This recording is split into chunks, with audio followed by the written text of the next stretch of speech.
हम नहीं बोलेगी बात। जल्द आ रहा है हर सोमवार रात 8 बजे। सवालों की भीड़ से घिरे आपको चाहिए जवाब, तो देखिए हमारे साथ मुद्दा लाइव पर हम नहीं बोलेगी बात।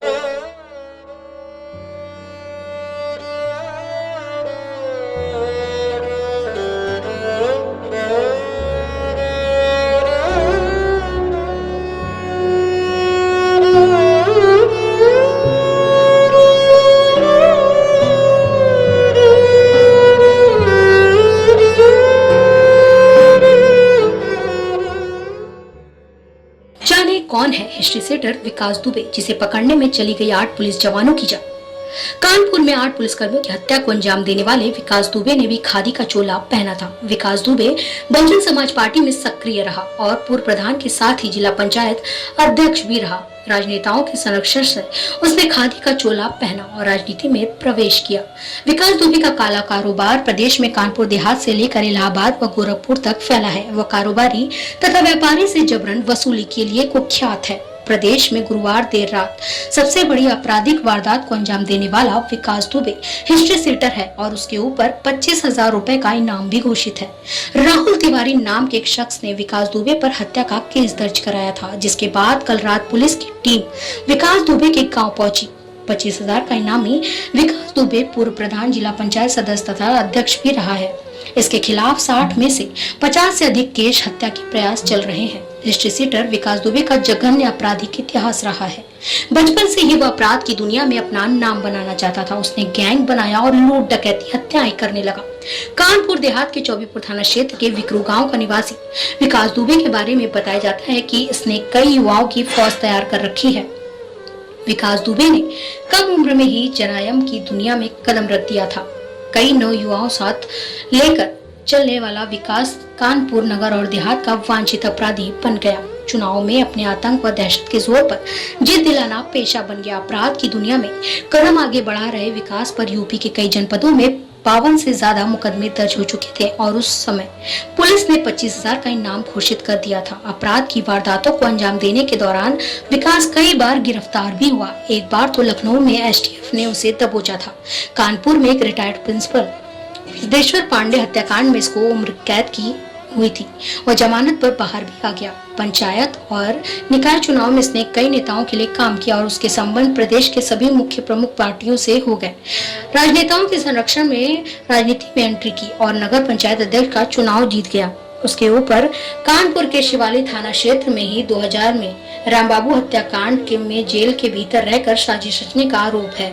इसके अलावा 2004 में हुई केबल व्यवसायी दिनेश दुबे की हत्या में भी हिस्ट्री सेटर विकास दुबे आरोपी है। विकास दुबे ने 2018 में अपने चचेरे भाई अनुराग पर जानलेवा हमला बोला था। उसने जेल में रहकर पूरी साजिश रची थी। जेल रहकर ही चचेरे भाई की हत्या कर दी। इसके बाद अनुराग की पत्नी ने विकास समेत 4 लोगों के खिलाफ नामजद FIR दर्ज कराया था। शिवली थाने के बाहर की थी मंत्री की हत्या। वर्ष 2001 में प्रदेश की भाजपा सरकार में संतोष शुक्ला को दर्जा प्राप्त राज्य मंत्री बनाया गया था। संतोष शुक्ला से विकास की पुरानी रंजिश चल रही थी, तो कुछ भाजपा नेताओं ने उनके बीच समझौता कराने का प्रयास किया। कानपुर के चौबीपुर विधानसभा क्षेत्र से हरिकृष्ण श्रीवास्तव और संतोष शुक्ला 1996 में चुनाव लड़े थे। इस चुनाव में हरिकृष्ण श्रीवास्तव विजयी घोषित हुए थे। विजयी जुलूस निकालने के दौरान दोनों प्रत्याशियों के बीच गंभीर विवाद हो गया, जिसमें विकास दुबे का नाम भी आया। उसके खिलाफ मुकदमा भी दर्ज हुआ। यहीं से विकास की भाजपा नेता संतोष शुक्ला से रंजिश हो गई। इसी रंजिश के चलते 11 नवंबर 2001 को विकास ने कानपुर के थाना शिवली के बाहर संतोष शुक्ला की गोली मारकर हत्या कर दी थी। मंत्री की हत्या में अदालत से बरी हुआ था विकास। शिवली थाने के बाहर राज्य मंत्री संतोष शुक्ला की हत्या में आरोपित रहे विकास दुबे को पुलिस ने गिरफ्तार कर लिया था। अदालत में हत्या का मुकदमा विचाराधीन था। इस दौरान विकास द्वारा वादी और गवाहों के धमकाए जाने की शिकायतें पुलिस तक पहुंच रही थी। बताया गया कि अदालत में काफी लंबा ट्रायल हुआ, लेकिन साक्ष्यों के अभाव और गवाहों के मुकर जाने से विकास दुबे पर आरोप सिद्ध नहीं हो सके और उसे बरी कर दिया गया था। एसटीएफ ने किया था गिरफ्तार। इनामी बदमाश विकास दुबे को एसटीएफ ने लखनऊ से गिरफ्तार करके स्प्रिंगफील्ड राइफल, 15 कारतूस व मोबाइल फोन बरामद किए थे। वर्ष 2000 में कानपुर के शिवली थाना क्षेत्र स्थित ताराचंद इंटर कॉलेज में सहायक प्रबंधक सिद्धेश्वर पांडे की हत्या में भी विकास का नाम आया था। इसके अलावा कानपुर में शिवली थाना क्षेत्र में वर्ष 2000 में रामबाबू हत्या के मामले में विकास के जेल के भीतर रहकर साजिश रचने का आरोप भी लगा था। वर्ष 2004 में केबल व्यवसायी दिनेश दुबे की हत्या मामले में विकास के खिलाफ मुकदमा दर्ज कराया गया था। वहीं वर्ष 2013 में विकास को कानपुर पुलिस ने पकड़ा था, तब उस पर 50,000 का इनाम था। जिला पंचायत सदस्य पद पर 15 साल से कब्जा। हिस्ट्री सीटर विकास दुबे का वैसे तो कोई राजनीतिक इतिहास नहीं है, लेकिन बसपा का समर्थन जरूर प्राप्त रहा है। बसपा शासनकाल में विकास को खुला समर्थन मिला। 2002 में बसपा सरकार ने इसके दौरान सिक्का, बिल्हौर, शिवराजपुर, रनिया, चौबेपुर के साथ ही कानपुर नगर में खौफ था। इस दौरान विकास दुबे ने जमीनों पर कई अवैध कब्जे किए। इसके अलावा जेल में रहते हिस्ट्री सीटर विकास दुबे ने शिवराजपुर से नगर पंचायत भी लड़ा और जीता भी। इतना ही नहीं, बिकरू समेत आसपास के 10 से ज्यादा गाँव में विकास की दहशत कायम है, जिसके चलते आलम यह रहा कि विकास जिसे समर्थन देते गांव वाले उसे ही वोट देते थे। इसी वजह से इन गांवों में वोट पाने के लिए चुनाव के समय सपा, बसपा और भाजपा के भी कुछ नेता उससे संपर्क में रहते थे। दहशत के चलते विकास ने 15 वर्ष जिला पंचायत सदस्य पद पर कब्जा कर रखा है। पहले विकास खुद जिला पंचायत सदस्य रहे, फिर चचेरे भाई अनुराग दुबे को बनवाया और मौजूदा समय में विकास की पत्नी रिचा घिमरऊ से जिला पंचायत सदस्य है। काशीराम, नवदा, डिम्बा, निवेदा, कंजती, देवकली, भीटी समेत 10 गांव में विकास के ही इशारे पर प्रधान चुने जाते थे। इन गांवों में कई बार प्रधान निर्विरोध निर्वाचित हुए। वहीं बिकरू में 15 वर्ष निर्विरोध ग्राम प्रधान चुना जाता रहा है। इसके अलावा अब हम आपको बता दें कि उनके इन अपराधों के चलते शहीद पुलिसकर्मियों के परिवार को 1 करोड़ रुपए की मदद दी जाएगी। मुख्यमंत्री का ये मानना है कि कानपुर की घटना में कल रात शहीद हुए पुलिसकर्मियों को पुलिस लाइन जाकर श्रद्धांजलि अर्पित की। इससे पहले उन्होंने रीजेंसी अस्पताल जाकर घायल पुलिसकर्मियों का हाल भी जाना। मुख्यमंत्री ने इसके बाद पत्रकारों से वार्ता करते हुए कहा कि कानपुर में जो हुआ वो बहुत दुर्भाग्यपूर्ण है। उन्होंने कहा कि इस पूरी घटना के लिए जिम्मेदार किसी भी अपराधी को बख्शा नहीं जाएगा। पुलिस पर कायराना हमला हुआ है, पुलिस जवानों का बलिदान व्यर्थ नहीं जाएगा। मुख्यमंत्री योगी आदित्यनाथ ने घोषणा की है कि प्रदेश सरकार प्रत्येक शहीद पुलिसकर्मी के परिवार सदस्य को शासकीय सेवा में नौकरी दी जाएगी तथा प्रत्येक शहीद पुलिसकर्मी के परिवार को 1 करोड़ रुपए की आर्थिक मदद की जाएगी।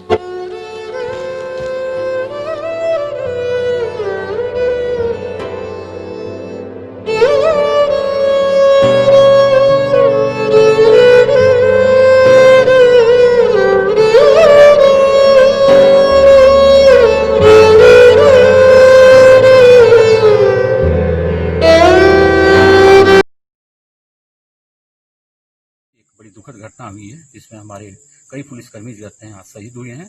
और लेकिन हमारी आसपास के जनपदों के साथ साथ यहाँ के सभी थाना अध्यक्ष और सीओज को बुला करके हम लोग लगातार इसकी जो है कमी प्रारंभ कर दिए हैं और जल्दी ही हम जो भी दोषी है उनके खिलाफ हम सख्त से सख्त कार्रवाई करेंगे।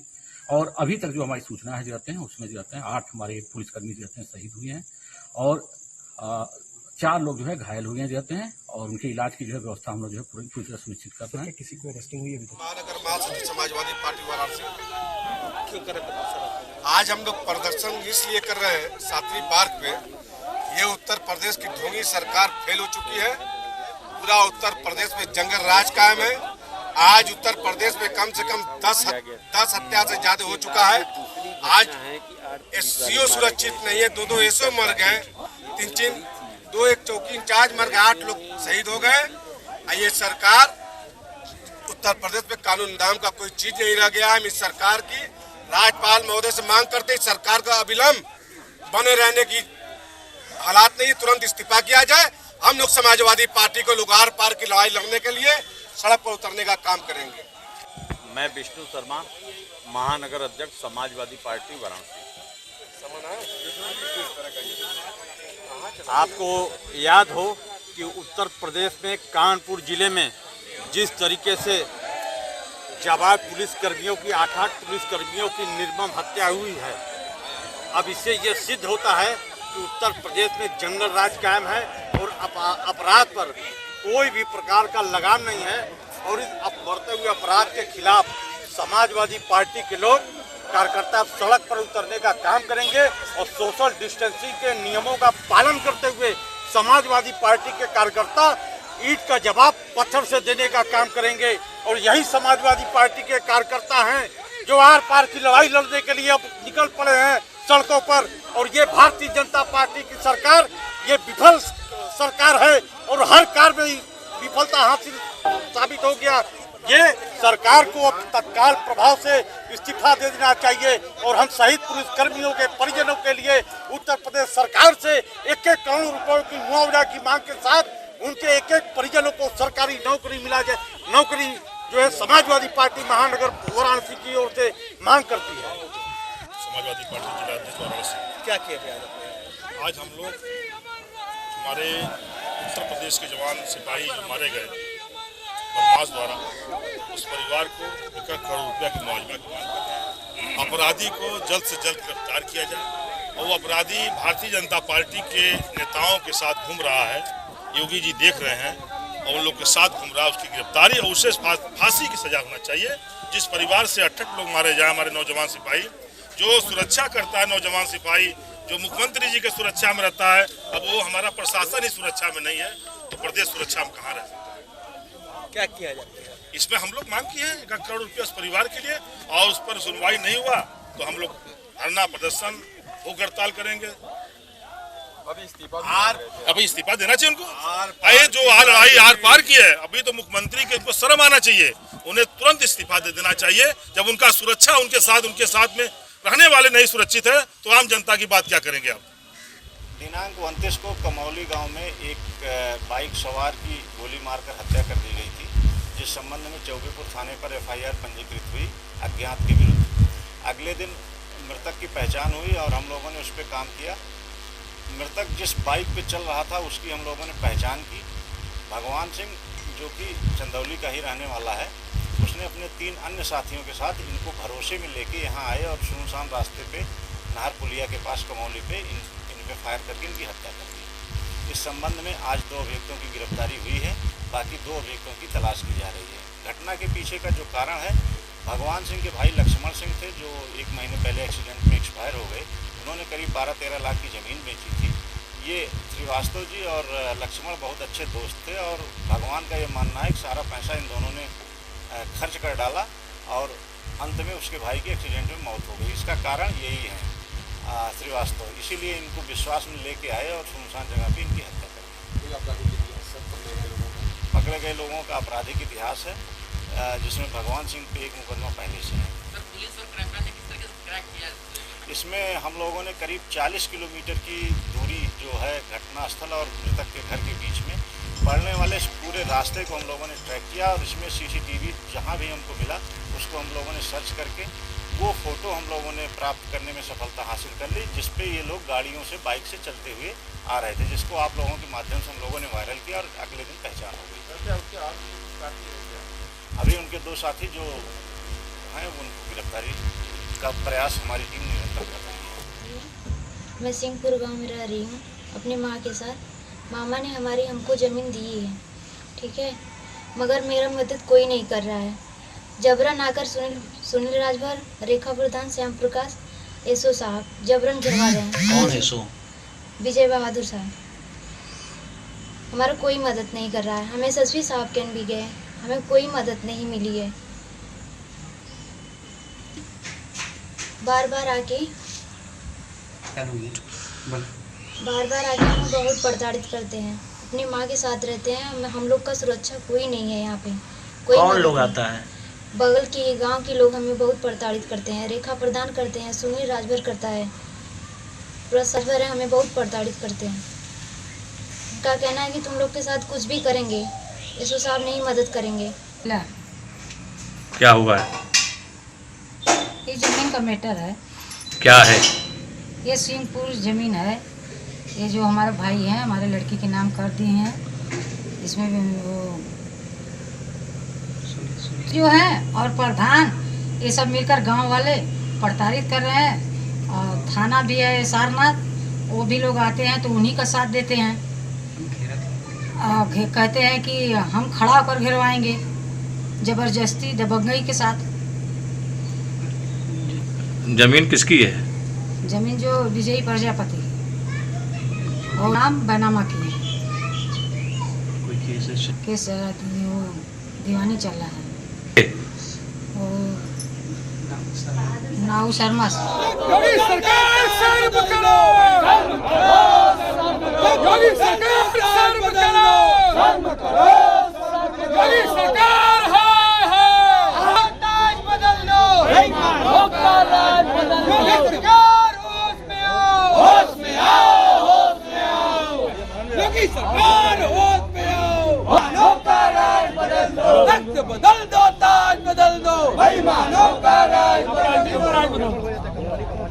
योगी योगी हाय हाय हाय हाय हाय हाय, योगी मोदी होश में आओ, होश में आओ, होश में आओ, अपराधियों का राज बदल दो, योगी मोदी हाय हाय हाय हाय हाय हाय, योगी मोदी शर्म करो, शर्म करो, शर्म करो।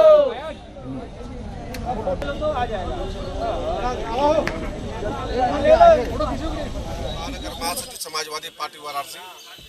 क्यों करे प्रदर्शन? आज हम लोग प्रदर्शन इसलिए कर रहे हैं सातवीं पार्क पे। ये उत्तर प्रदेश की ढोंगी सरकार फेल हो चुकी है। पूरा उत्तर प्रदेश में जंगल राज कायम है। आज उत्तर प्रदेश में कम से कम 10 हत्या से ज्यादा हो चुका है। आज एससीओ सुरक्षित नहीं है, 2 एसओ मर गए, 2 एक चौकी इंचार्ज मर गए, 8 लोग शहीद हो गए। ये सरकार उत्तर प्रदेश में कानून नाम का कोई चीज नहीं रह गया है। इस सरकार की राज्यपाल महोदय से मांग करते सरकार का अविलंब बने रहने की हालात नहीं, तुरंत इस्तीफा किया जाए। हम लोग समाजवादी पार्टी को लोगार पार की लड़ाई लड़ने के लिए सड़क पर उतरने का काम करेंगे। मैं विष्णु शर्मा, महानगर अध्यक्ष समाजवादी पार्टी वाराणसी। आपको याद हो कि उत्तर प्रदेश में कानपुर जिले में जिस तरीके से जाबाज पुलिसकर्मियों की 8 पुलिसकर्मियों की निर्मम हत्या हुई है, अब इससे ये सिद्ध होता है कि उत्तर प्रदेश में जंगल राज कायम है और अपराध पर कोई भी प्रकार का लगाम नहीं है।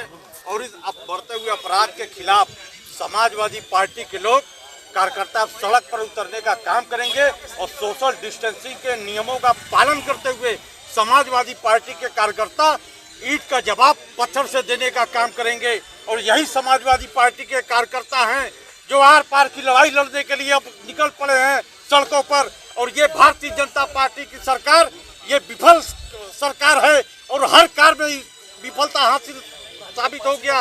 ये सरकार को अब तत्काल प्रभाव से इस्तीफा दे देना चाहिए और हम शहीद पुलिसकर्मियों के परिजनों के लिए उत्तर प्रदेश सरकार से 1-1 करोड़ रुपयों की मुआवजा की मांग के साथ उनके 1-1 परिजनों को सरकारी नौकरी मिला जाए। नौकरी जो है समाजवादी पार्टी महानगर वाराणसी की ओर से मांग करती है।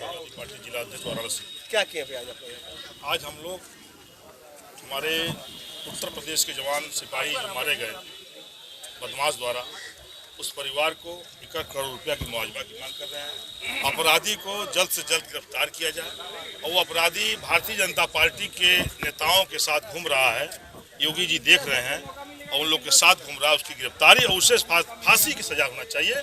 जिस परिवार से 68 लोग मारे जाए हमारे नौजवान सिपाही, जो सुरक्षा करता है नौजवान सिपाही, जो मुख्यमंत्री जी के सुरक्षा में रहता है, अब वो हमारा प्रशासन ही सुरक्षा में नहीं है तो प्रदेश सुरक्षा में कहाँ रह सकता है? क्या किया जाता है? इसमें हम लोग मांग किए हैं 1 करोड़ रुपया उस परिवार के लिए और उस पर सुनवाई नहीं हुआ तो हम लोग धरना प्रदर्शन भूख हड़ताल करेंगे।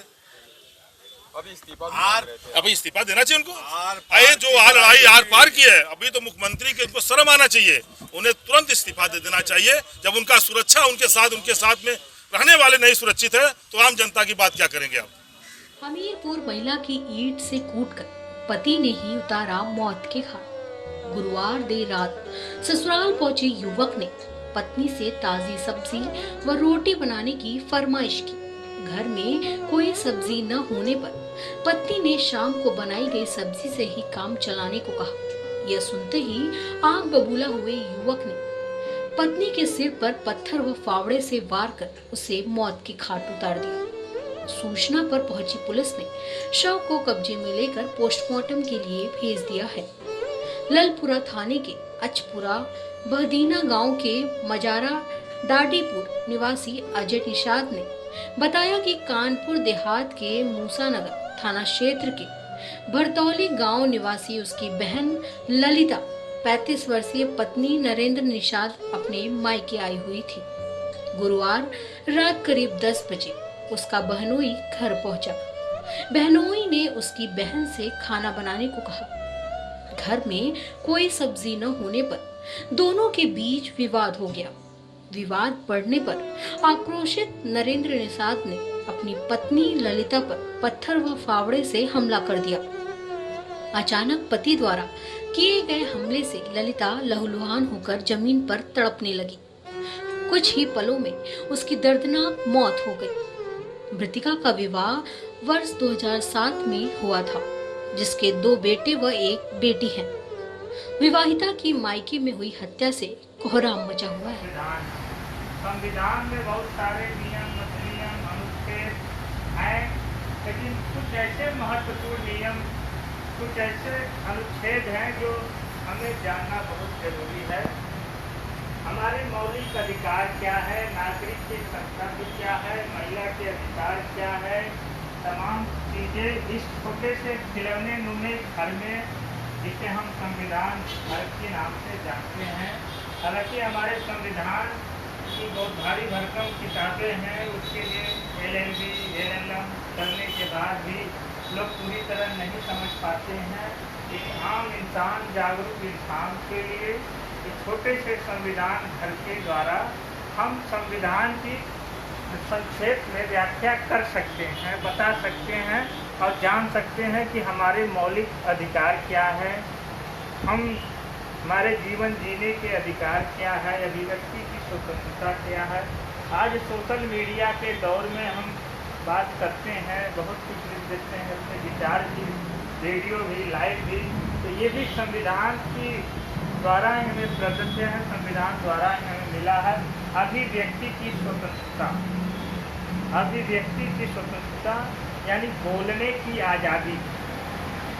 19 से लेकर 25 तक जीवन जीने की स्वतंत्रता, समानता का अधिकार, कोई बड़ा, कोई छोटा, कोई ऊंचा, कोई नीचा नहीं है, सबको बराबरी का दर्जा मिला है। पिछड़े दलित लोगों को अनुच्छेद में स्पेशल व्यवस्था किया गया है, जिसे हम रिजर्वेशन के नाम से जानते हैं, आरक्षण के नाम से जानते हैं। महिला, बच्चे, अल्पसंख्यक, दिव्यांग, हमारे एसिड पीड़िता बहनें हैं, उनके लिए भी कानून है, उनके संरक्षण के लिए कानून है, उनके जीविकोपार्जन के लिए कानून है। आप लोगों के लिए कानून बना 2016 में। उस कानून के तहत आप लोगों को एक सर्टिफिकेट बनाया जाएगा, जिससे कि आपको पेंशन से लेकर तमाम सुविधाएं मिलेगी। हालांकि अभी उत्तराखंड सरकार ने इसे अमल किया है। उत्तराखंड सरकार ने एसिड पीड़िताओं को 10,000 रुपया महीने देना शुरू कर दिया है। हम मांग कर रहे हैं 10,000 में आज के महंगाई के दौर में कुछ होने वाला नहीं है। उत्तराखंड सरकार की तरह देश भर की पीड़ित माताओं को कम से कम 20,000 रुपया महीना मिलना चाहिए। धन्यवाद।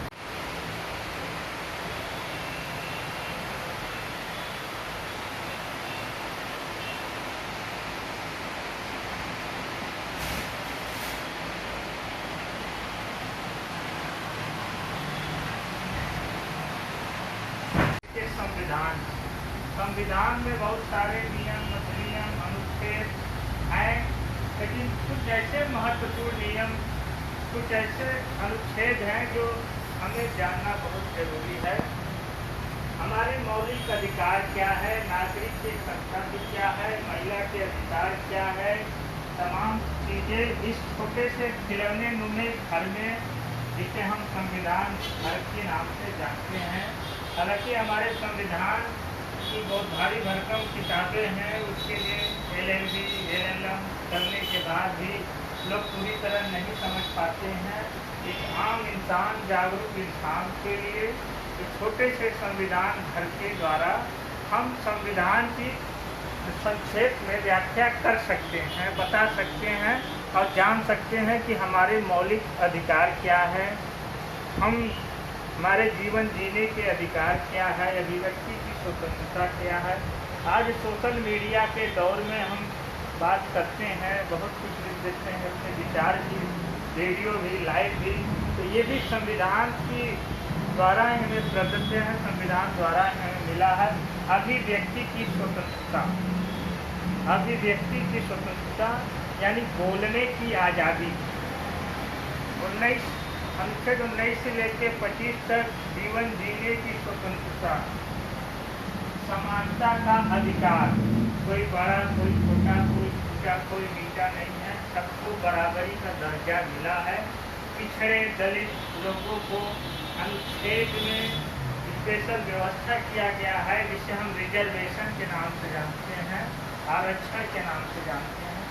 महिला, बच्चे, अल्पसंख्यक, दिव्यांग, हमारे एसिड पीड़िता बहनें हैं, उनके लिए भी कानून है, उनके संरक्षण के लिए कानून है, उनके जीविकोपार्जन के लिए कानून है। आप लोगों के लिए कानून बना 2016 में। उस कानून के तहत आप लोगों को एक सर्टिफिकेट बनाया जाएगा, जिससे कि आपको पेंशन से लेकर तमाम सुविधाएं मिलेगी। हालांकि अभी उत्तराखंड सरकार ने इस पर अमल किया है। उत्तराखंड सरकार ने एसिड पीड़िताओं को 10,000 रुपया महीने देना शुरू कर दिया है। हम मांग कर रहे हैं 10,000 में आज के महंगाई के दौर में कुछ होने वाला नहीं है। उत्तराखंड सरकार की तरह देश भर की पीड़ित माताओं को कम से कम 20,000 रुपया महीना मिलना चाहिए। धन्यवाद।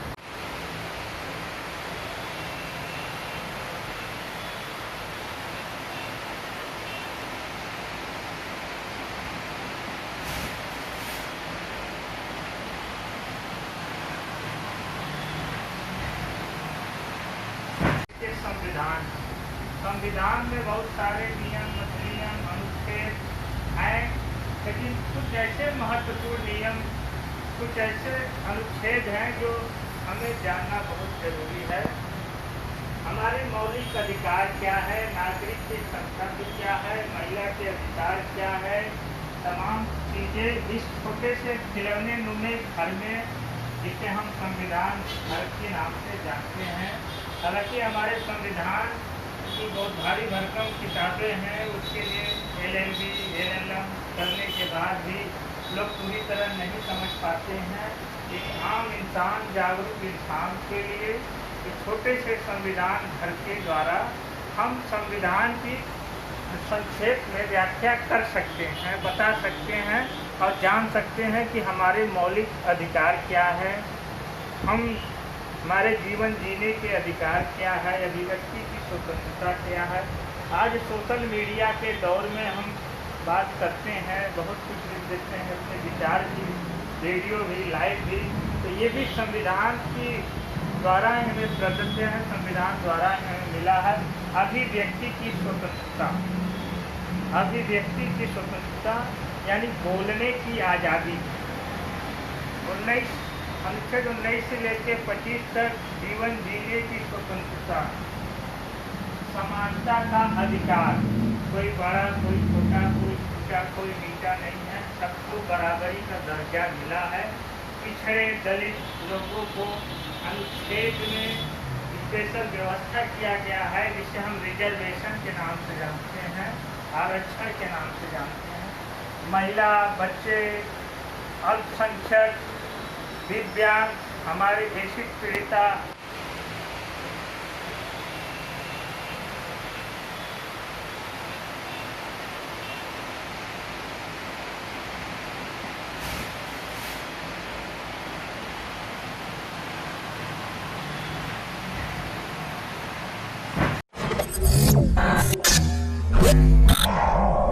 हम नहीं बोलेगी बात। चल आ रहा है हर सोमवार रात 8 बजे। सवालों की भीड़ से घिरे आपको चाहिए जवाब, तो देखिए हमारे साथ मुद्दा लाइव पर हम नहीं।